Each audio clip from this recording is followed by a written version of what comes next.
What's going on, everybody? Today we have this late 40s, early 50s bike right here. This is an old Western Flyer. It's got 24-inch wheels. It's a kid's bike. And what we're going to be doing with this today is we're going to be fixing this up just so it's rideable. And the reason why we're just making it rideable is the bike, as you can see, is in very poor shape. It's going to cost more to fix this thing up than what it's worth. And also, the story on this bike is really sad. This gentleman that we're fixing this bike up for, we'll name him Steve. Okay, that's not his name, but we'll call him Steve. So in 1953, if I recall the story properly, Steve was 9 years old. Now, Steve is over 6 foot. I think he's 6'4". He's a very tall man. But whenever he was 9 years old, he was a very small kid. And he was given this bike for his birthday from his father. Now, his father, in 1953, he was actually divorced from his mother, which was very unheard of, apparently, around the area he was living in here. And so his father was not in the picture very much, and his dad ended up coming by for his birthday, and he gave him this new Western Flyer bike for his birthday. He wanted Steve to ride the bike, and he did not do a very good job. At 9 years old, with his size and not used to the bike, he could not ride it very well. And the father got very upset and ended up kind of blurting out, "Well, I guess I just need to give it to your sister." And then he ended up leaving the house. And the bad thing is, after the father left, the sister took the bike from Steve and wouldn't let him have his bike, his birthday bike that he got. And as you see, it's a boy's bike. It's not a girl's bike. And she took it from him, wouldn't give it back, and she ended up passing away recently. And Steve was able to get his bike back.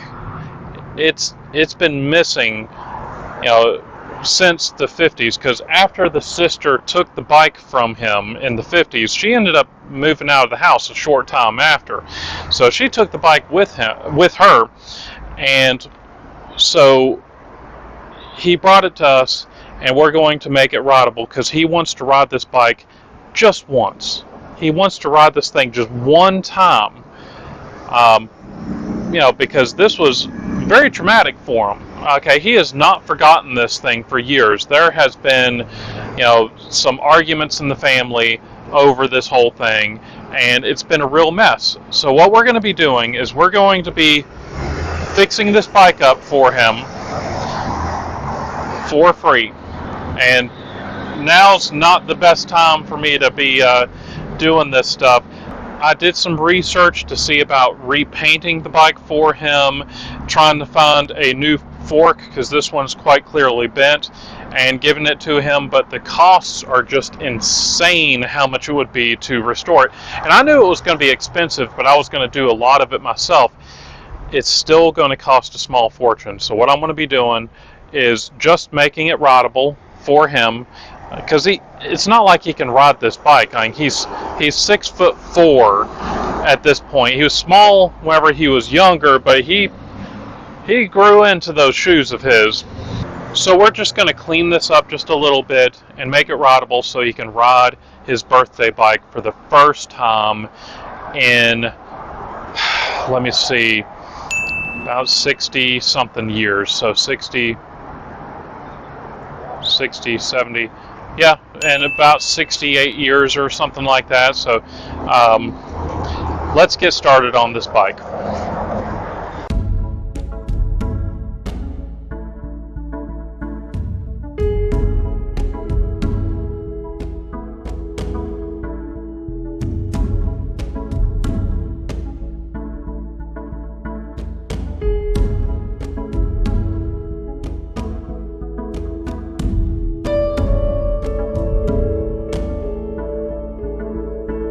Alright, we've got 2 new tires right here.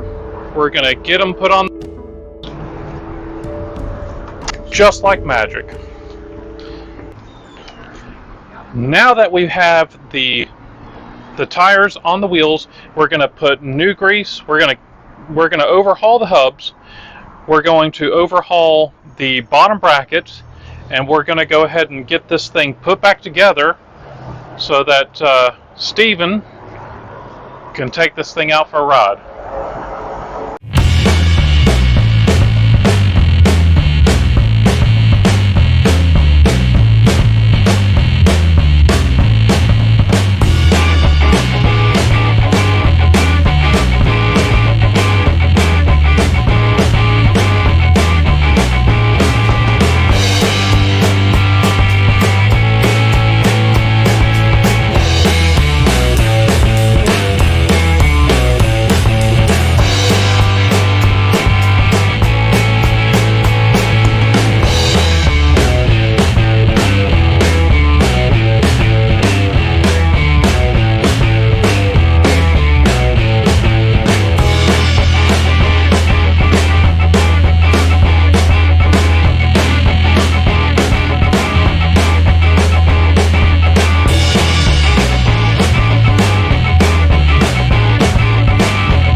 Early the next morning.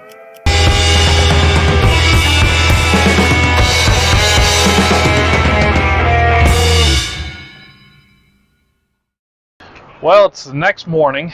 It's a little cool, and we are almost done with this bike. What we've got going on, well, let me show you. We had to do some modifying to the bottom bracket area. We had to put some extra spacers here because on this side the cone had run out of thread and it was on the inside, which was a royal pain to take apart, but we got it apart. We've got some very worn, I don't know if you can see, but the teeth on this sprocket is not supposed to look like that. So the drivetrain on this is quite worn out. We're going to put a new chain on there. We've got the new tires. The hub is overhauled, so we got the hub cleaned out, new grease in here. We've got the front hub serviced. We're going to see if we can do something about that bent fork. There's a technique that I can use that is not really the best thing, but it's kind of backyard repaired. I'm thinking of turning the fork around backwards and maybe putting a strap right here and kind of running it into the wall just a little bit to try to bend this a little bit straighter. Not the best idea, but we're going to see what we can do there. And then we have the problem with the fender. The screw on the underside of the fork here has rusted out, and so what I'm probably going to do is I'm probably going to just use a rivet to put it in. Keep in mind, we're just making this bike rideable, so Steve can ride his bike for the first time since 1953 or whatever year it was. So let's work on this some more.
Well, we finally got this done, and it's been a long time coming. We're going to give Steve a call and let him know that his bike, his birthday bike, is ready for him to pick up.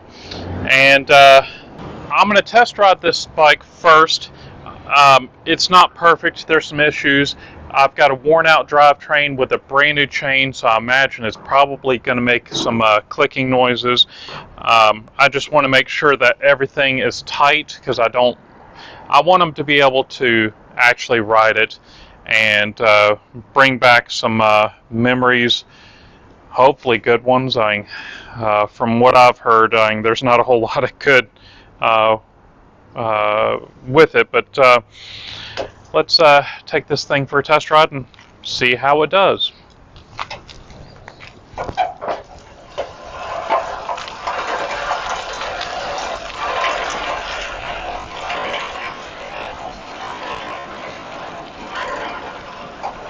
Well, the chain's not making any noise, but the chain guard's making some noise. I need to fix that. But this is the first time this bike's been ridden in many, many years. So I'm going to tweak on this a little bit more, just get the fender from rubbing, and then I'll give Steve a call. So this was, believe it or not, a big project, and I'm not real happy with how things turned out, but I think that it turned out for the best, because just looking at fully restoring this, it was just nuts. The bending the fork, I've never tried doing that, and I never will again, except on my own stuff. But this fork bent back straight very easily just by using a strap. I'm not worried about the safety of this, because one, it's really not going to be ridden, and two, this is a very soft, mild steel, and it can handle bending a couple of times, and it turned out a lot better. That fork is a lot straighter than it was. Also, didn't like how I did a lot of the other things. Like, I was just making this bike rideable. That's it. I was just trying to help fulfill an old birthday dream, and so and keep in mind, I'm just giving him the bike, so I'm going to be. I'm not making any money on this, and I've already spent a full day getting this back to rideable shape. So I'm going to give him a call, and hopefully I'll be able to get up with him. If I can't get up with him, then that's the end of this video. And if you did enjoy the video, please leave me a big thumbs up. Don't forget to tell your friends. Check out some of the other videos on the corner of the screen. Don't forget to subscribe, and I'll see you next time. Thanks.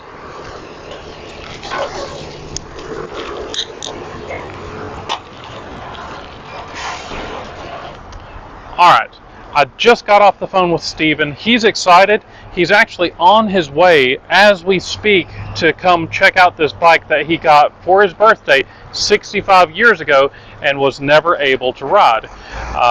So I'm excited. I hope you're excited. Let's see how things go.